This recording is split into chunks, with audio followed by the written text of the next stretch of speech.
ਇਸੇ ਸਮੇਂ CII ਚੰਡੀਗੜ੍ਹ 'ਚ ਹੈਗੇ ਆ। ਇੱਥੇ ਇੱਕ ਸੈਮੀਨਾਰ ਚੱਲ ਰਿਹਾ। ਸੈਮੀਨਾਰ HR ਇਨੋਵੇਸ਼ਨ ਦੇ ਉੱਤੇ ਹੈ। ਐਕਚੁਅਲ 'ਚ ਕੀ ਹੈ, ਇਹ ਵੀ ਇੱਕ ਅੱਜ ਦੀ ਡੇਟ 'ਚ ਬਹੁਤ ਵੱਡੀ ਪ੍ਰੋਬਲਮ ਬਣ ਗਈ ਹੈ ਕਿ ਜਿਹੜੇ ਅੱਛੇ EMPLOYEES ਆ ਉਹਨਾਂ ਨੂੰ ਆਪਣੀ ਕੰਪਨੀ 'ਚ ਰੋਕ ਕੇ ਰੱਖਣਾ, ਕਿਉਂਕਿ ਬਹੁਤ ਵੱਡੀ ਸੰਖਿਆ 'ਚ ਕਿਉਂਕਿ ਕੰਪਨੀਆਂ ਜਿਹੜੀਆਂ ਐਕਟਿਵ ਹੈਗੀਆਂ ਤਾਂ ਜਿਹੜੇ EMPLOYEES ਆ ਉਹ ਵੀ ਰੀਸ਼ਫਲਿੰਗ ਮਤਲਬ ਕਿ ਇੱਕ ਦੂਜੇ ਦੀ ਕੰਪਨੀ ਜੁਆਇਨ ਕਰਨਾ ਛੱਡਣਾ ਬੜਾ ਕੁਝ ਚੱਲਦਾ ਰਹਿੰਦਾ। ਹਾਲਾਂਕਿ EMPLOYEES ਤੋਂ ਵਰਕ ਲੈਣਾ, EMPLOYEES ਦੀ ਫੋਰਸ ਨੂੰ ਰੋਕ ਕੇ ਰੱਖਣਾ, ਇਹ ਵੀ ਇੱਕ ਚੈਲੰਜ ਹੈਗਾ। ਉਹ ਚੈਲੰਜ ਕਿਸ ਤਰ੍ਹਾਂ ਹੈਂਡਲ ਕਰ ਰਹੇ ਆ, ਸਾਡੇ ਨਾਲ ਸੁਸ਼ੀਲ ਬੁਵੇਜਾ ਜੀ ਹੈ, ਜਿੰਦਲ ਸਟੀਲਸ ਤੋਂ ਪਰਮੀਤਾ ਸਿੰਘ ਜੀ ਹੈ, ਹੈਵਲਸ ਗਰੁੱਪ ਤੋਂ ਡਾਕਟਰ ਅਰੁਣ ਰਾਘਵ ਜੀ ਹੈ, ਮਹਿੰਦਰਾ ਐਂਡ ਮਹਿੰਦਰਾ ਗਰੁੱਪ ਤੋਂ। ਆਪਾਂ ਉਹਨਾਂ ਨਾਲ ਗੱਲਬਾਤ ਕਰਦੇ ਹਾਂ। ਮੈਮ ਪਹਿਲਾਂ ਤਾਂ स्वागत है। मैडम सही मैम, सेमिनार चल रहा है। सेमिनार में जो टॉपिक है मतलब कि जो एम्प्लॉइज़ को लेकर मेन जो टॉपिक है, तो मैडम किस तरह मतलब ये जो नई, क्योंकि जो नई जनरेशन आ रही है वो लगभग अपने बारे में ज़्यादा सोचती है। वो देखती है भी हाँ यार कहीं से कोई इंक्रीमेंट मिल रहा है या कहीं से कोई उनको बेनिफिट मिल रहा है, तो वो बहुत जल्दी शिफ्ट करते हैं। तो ऐसी स्थिति में कैसे मतलब कि कंट्रोल कर?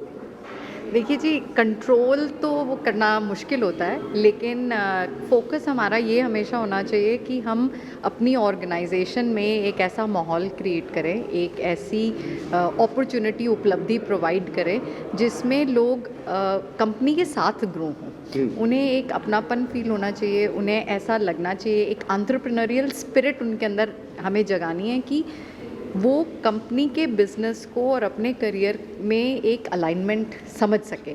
क्योंकि अगर उस जिम्मेदारी के साथ और उस प्यार के साथ वो अपने काम को अप्रोच करेंगे तो जितना भी टाइम वो कंपनी के साथ हैं उसमें वो ज़्यादा से ज़्यादा सक्सेसफुल रहेंगे, ज़्यादा से ज़्यादा कंपनी के लिए फ़ायदा कर सकते हैं और अपने लिए भी।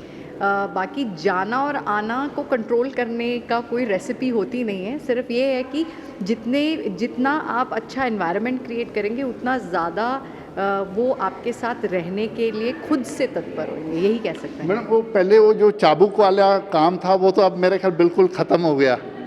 देखिए, फियर से काम कराना तो वैसे भी काम कराने का तरीका नहीं है। एंड ऑब्वियसली जितनी ज़्यादा रिस्पेक्ट से काम करवाया जाए उतना ही बेहतर है।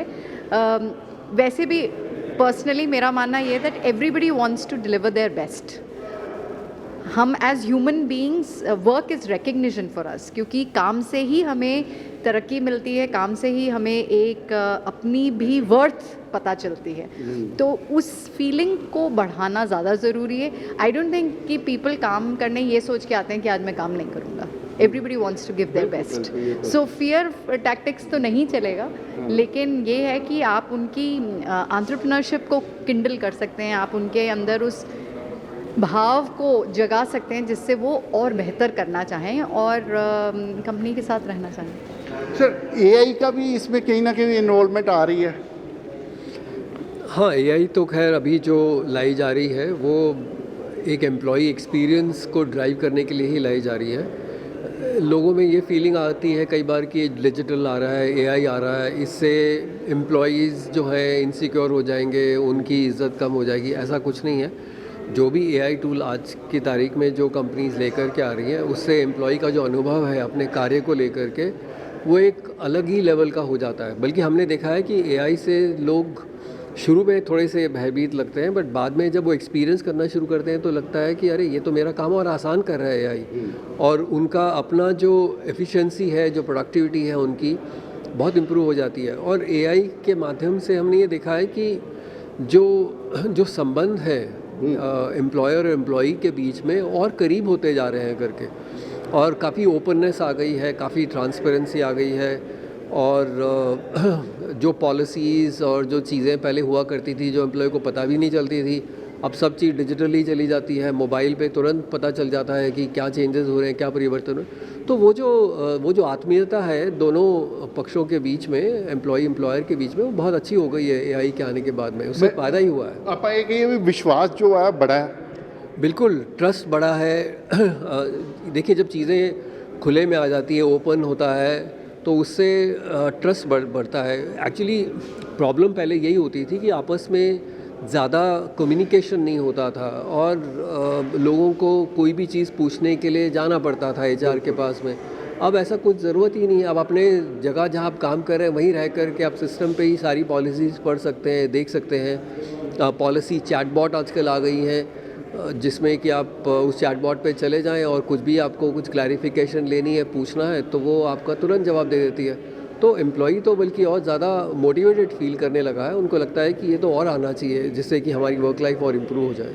सर मैं आपके पास, जैसे मतलब कि पहले रीशफलिंग होती थी, एम्प्लॉइज से ये सोचता था भी यार कहीं मुझे ज़्यादा बेनिफिट मिल रहा, तो एआई उस चीज़ में कितना कामयाब हो पा रही है, या हम उसको रोकने में कितना कामयाब हो रहे हैं, या एआई का कितना उसमें बेनिफिट है? जैसे मेरे साथियों ने भी कहा कि एआई का ऐसे आप अभी, बिकॉज अभी बहुत जल्दी ही है, अभी एआई का इंट्रोडक्शन जो है, अगर आप देखें तो वर्क प्लेस पे अभी बहुत ज़्यादा समय नहीं हुआ जी। और उसके ज़्यादा से ज़्यादा यूज़ केस आते जा रहे हैं। हम लोग कोशिश कर रहे हैं कि हम लोगों के साथ किस तरीके से, हम ही नहीं सभी इंडस्ट्रीज़ कोशिश कर रही हैं कि किस तरीके से और ज़्यादा यूज़ केसेस हों, कैसे हम इस टूल को अच्छे से यूज़ कर सकें। तो ये कहना कि उससे क्या फ़र्क पड़ा है, ये मतलब लोगों के छोड़ने और आने पे ये कहना अभी थोड़ा सा डिफ़िकल्ट होगा। पर हाँ, ये है कि उससे ओपननेस आ रही है, एक ट्रस्ट की फीलिंग ज़्यादा है, लोगों को इन्फॉर्मेशन सभी को बराबर अवेलेबल है।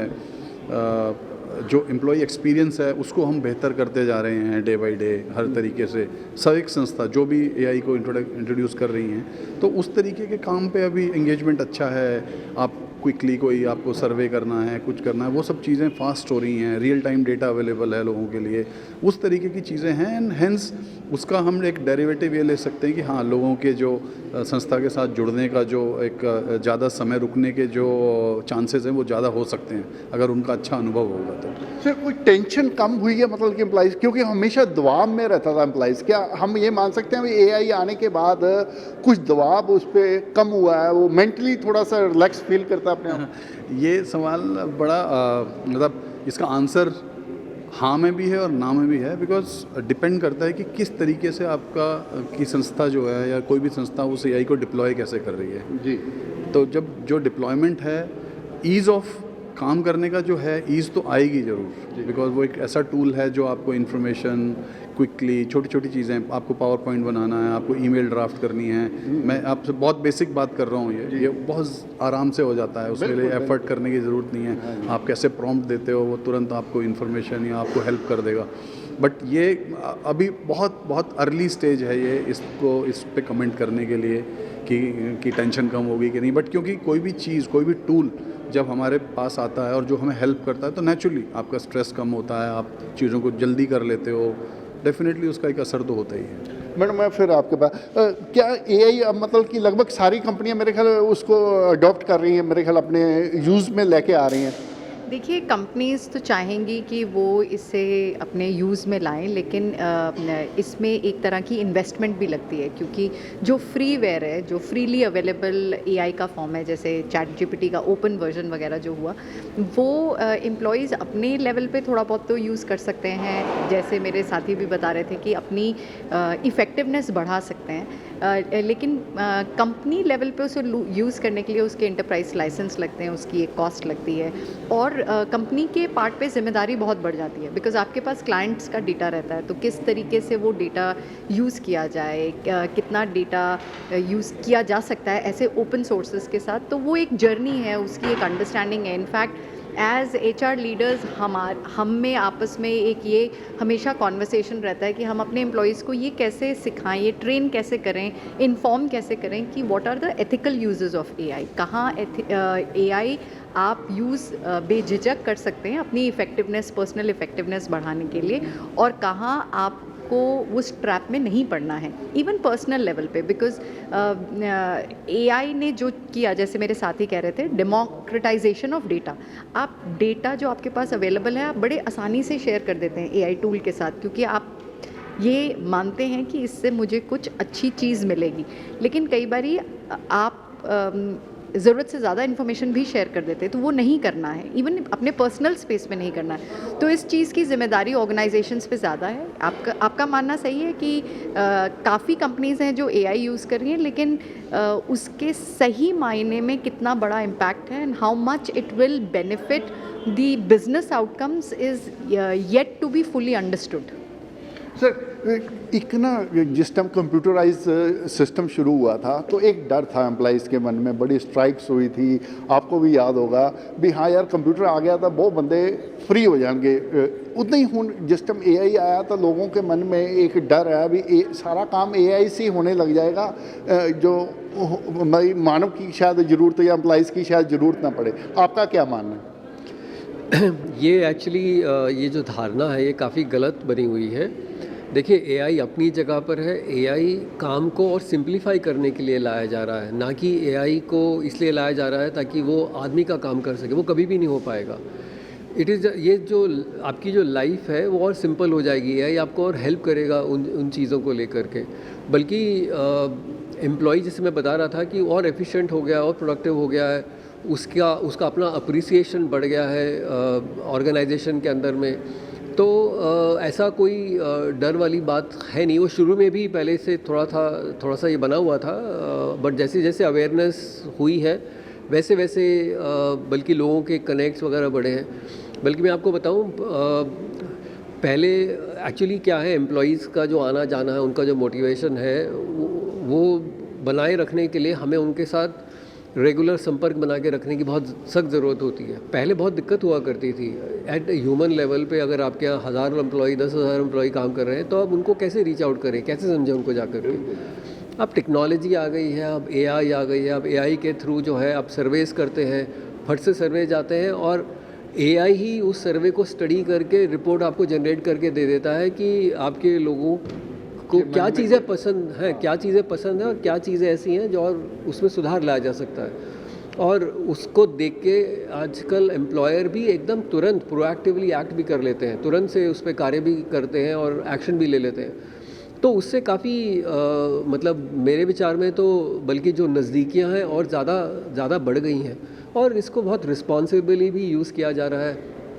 हमेशा हम HR वाले इस धारणा के साथ रहे हैं कि कोई भी AI जब यूज़ होगा उसके ऊपर एक ह्यूमन ओवरसाइट होना बड़ा ज़रूरी है।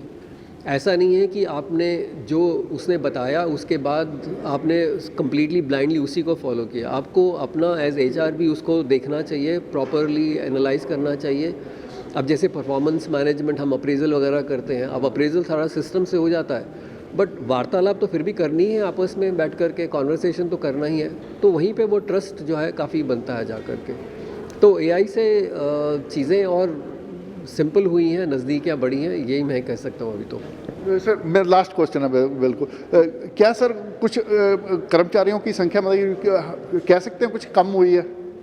नहीं, AI से कोई फ़र्क नहीं पड़ा, बिल्कुल कहीं पे भी नहीं। नॉट ओनली आप किसी से भी, हम लोग तीनों ही बड़ी इंडस्ट्री से आते हैं और हम लोग नेटवर्क रहते हैं, ऐसा कोई फ़र्क नहीं पड़ा। आप ये कह सकते हैं ये जो धारणा है टोटली मतलब कि फेक है या टोटली ऐसी बहुत ही अर्ली है ये। और जैसा बबेजा साहब ने कहा कि ये इफ़ेक्टिवनेस और एफिशिएंसी बढ़ा रहा है, प्रोडक्टिविटी को इंक्रीज़ करने के लिए अभी लोग मैक्सिमम लोग यूज़ कर रहे हैं। और अभी AI का जो यूसेज है वो बहुत ही, जो मुझे समझ में आता है वो बहुत ही लिमिटेड है। हम लोग हमारा जो एक्सपीरियंस है लार्जली मैन्युफैक्चरिंग इंडस्ट्रीज़ में है, वहाँ पे तो इस तरीके की कोई अभी चर्चा नहीं है।